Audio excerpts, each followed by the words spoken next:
The true and eternal adversary of every speculator lies not on the floor of the exchange, but in the treacherous emotional landscape of his own mind. A man may possess the finest analytical mind in the world. He may have a system that is technically sound, but if he has not first conquered the powerful and primitive emotions that are his birthright, he is doomed to fail. Wall Street is a battlefield that is littered with the bones of brilliant men who were destroyed by their own human nature. This is an analysis of that internal battlefield. It is a clinical dissection of the great emotional traps that are responsible for the ruin of 99 out of every 100 men who attempt to make their living from the market. To understand these traps is to take the first and most critical step toward avoiding them. These are the unseen currents that pull a man off course, the psychological whirlpools that drag him down into the abyss of failure. They are subtle, powerful, and they are always waiting to exploit a moment of weakness or a lapse in discipline. The principles required to navigate these dangers were not learned in a classroom, but forged in the fires of immense, soul-crushing losses. They are the hard-won wisdom of a lifetime of study. Many of these timeless lessons, learned at the cost of millions of dollars, were masterfully chronicled by Edwin Lefèvre. A link to his essential work, Reminiscences of a Stock Operator, can be found in the description below this video for any student who is serious about understanding this game. Also in the description is a link for those who find this work of value and wish to support the continued creation of these in-depth analyses through a donation or tip. Your support is what makes this work possible. Let us begin with the first, the most powerful, and the most fundamentally destructive of all the emotional traps: the primal fear of taking a loss. The human mind is wired in such a way that the pain of losing $1 is felt far more acutely than the pleasure of gaining $1. This is the principle of loss aversion, and it is the root of the speculator's deadliest sin. The amateur trader enters a position. The stock moves against him. The tape is giving him a clear, objective signal. His judgment was incorrect. His own predetermined rules tell him that this is the point to sell, to take a small, manageable loss and preserve his capital for the next opportunity. But he hesitates. At this critical moment, a powerful emotional force takes over. The thought of selling, of clicking the button and making that small paper loss a real, concrete, and permanent fact, is psychologically unbearable. It is an admission of failure, a wound to his ego. He is trapped by his own aversion to this small pain. And so, he does the one thing that will guarantee a much greater pain later on. He does nothing. He holds on. He rationalizes. He begins to hope. This gives birth to the second great trap, the one that is the direct offspring of the first, the prison of hope. The speculator who is unwilling to take a small loss inevitably becomes a prisoner of hope. He is no longer trading based on the evidence of the tape. He is praying for a miracle. His mind, once an analytical tool, is now a factory for wishful thinking. He tells himself, "It is only a temporary reaction. The stock is a good one. It is bound to come back." He will scour the news for any bullish rumor, any piece of information that can justify his decision to hold on. He has transformed himself from a scientific speculator into an involuntary investor. This is a man who, through his own cowardice, is now locked into a position he would never have entered as a long-term investment. He is a man who has lost control. The stock continues to decline. His small, manageable loss now grows into a large and dangerous one. The initial pain he sought to avoid has been multiplied tenfold. He is trapped, his capital and his mental energy held hostage by a single past mistake.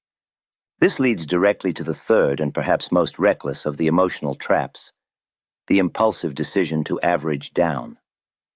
The trader, now deep in the red and unable to bear the psychological pressure, decides to solve his problem by making it bigger. He makes an impulsive, irrational purchase of more shares at a lower price. He is not acting on any new, sound analysis. He is acting out of a desperate emotional need to prove that his original judgment was correct. It is an act of pure ego. This is the act of reinforcing failure. It is the practice of sending good money after bad. It is a general having lost a battle on one flank who then decides to send his elite reserves into that same losing battle, rather than deploying them to a point of strength. It is a strategy for total annihilation. The master speculator knows that this is the cardinal sin. His rule is to average up, not down. He adds to his winning positions, reinforcing success. The amateur, trapped by his emotions, reinforces his failures, and in doing so he guarantees his own destruction. The fourth trap is the other side of the impulsive coin, the reckless chase of a runaway success.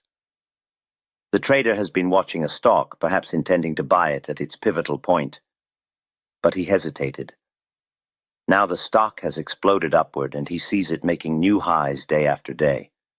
An unbearable emotion begins to build within him, the fear of missing out. He sees other people making a fortune on this stock, and he can no longer stand to be left behind. His greed and his envy overwhelm his judgment. He abandons all of his rules for a proper entry. He ignores the fact that the stock is now dangerously overextended. He is seized by a blind, impulsive urge to get in at any price. And so he buys, often at the very peak of the move. He is not speculating. He is gambling on the final, exhausted gasp of a great advance. He is bought not on a signal from the tape, but on a spasm of his own greed.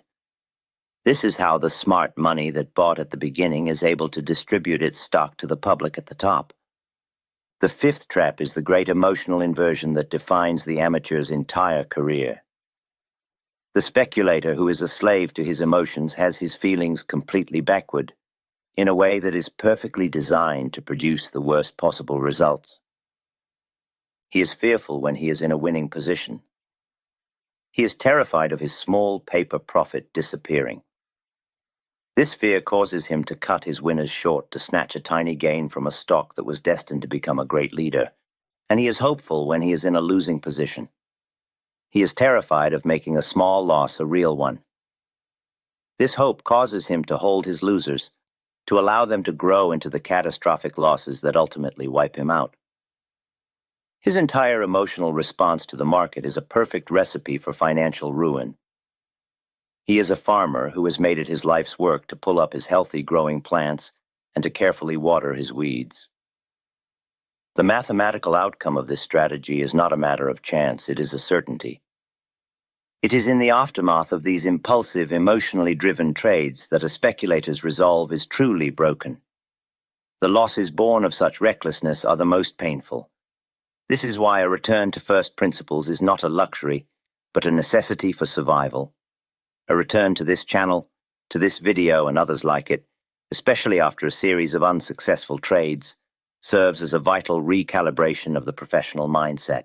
The sixth great emotional trap is the toll that this constant inner turmoil takes on a man's mind, the trap of mental exhaustion.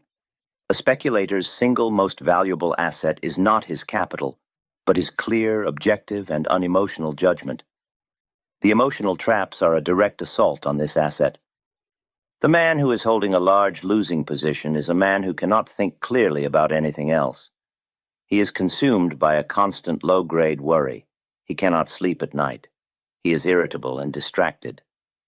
His judgment, even in other trades, becomes compromised. The man who is constantly chasing stocks, who is always in a state of high-stakes, emotional gambling, will soon burn out his own mental machinery. He becomes tired, erratic, and prone to making even more and greater mistakes. Livermore understood this with a profound clarity. His practice of cutting a loss quickly, of selling a position down to his sleeping point, was not just a financial rule. It was a rule for the preservation of his own mental and emotional health. He knew that a clear mind was a profitable mind. The seventh trap is the belief that these emotional responses are an inescapable part of the game. The amateur resigns himself to being a creature of hope and fear. He does not realize that emotional control is not an inborn personality trait, but a learned, scientific skill. The escape from these powerful emotional traps is not to be found in trying to suppress one's emotions, which is an impossible task. The escape is to be found in subordinating one's emotions to a higher, more powerful authority. That authority is a set of cold, hard, logical, and inviolable rules of operation. The speculator must build a cage not for the market, but for his own emotional responses. His rules are the bars of this cage. This is the function of the predefined stop-loss. It is the function of a definite plan for entry at a pivotal point.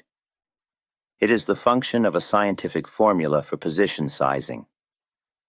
These rules, created in a calm and unemotional state, are the speculator's great defense against his own in-the-moment emotional self. The eighth trap is the failure to see the game as a long-term, continuous business. The amateur treats each trade as an isolated event, a single battle that he must win. The professional sees each trade as just one small part of a lifelong campaign. This long-term perspective is what allows the professional to take a small loss without emotional injury. He knows that small, controlled losses are simply a recurring business expense, like the rent on an office. They are the price of admission to the game. The amateur, with his short-term focus, sees each loss as a personal and devastating defeat. He has not yet learned that speculation is a game of averages, not of individual scores. The emotional traps thrive in a mind that is focused only on the present moment. The ninth trap is the illusion that a man can conquer these emotions by himself through sheer, unaided willpower. A man's own mind can be his greatest deceiver. He will find endless rationalizations for his emotional decisions. This is why a speculator needs a journal. A journal is an unemotional and brutally honest mirror. It is a record of not just his trades, but of his reasons for making them.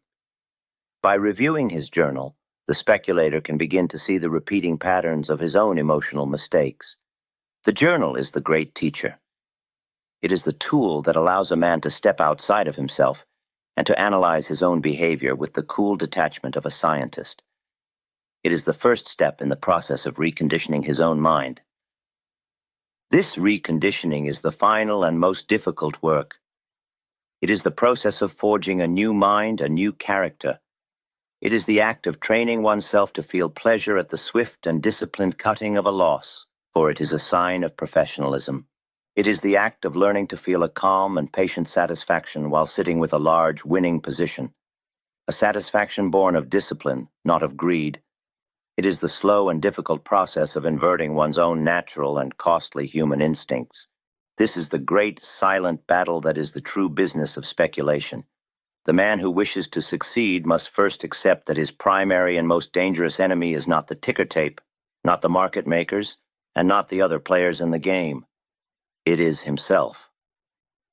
The emotional traps of fear, hope, greed, and ego are the true market manipulators. They are the insiders who have a perfect knowledge of a man's weaknesses.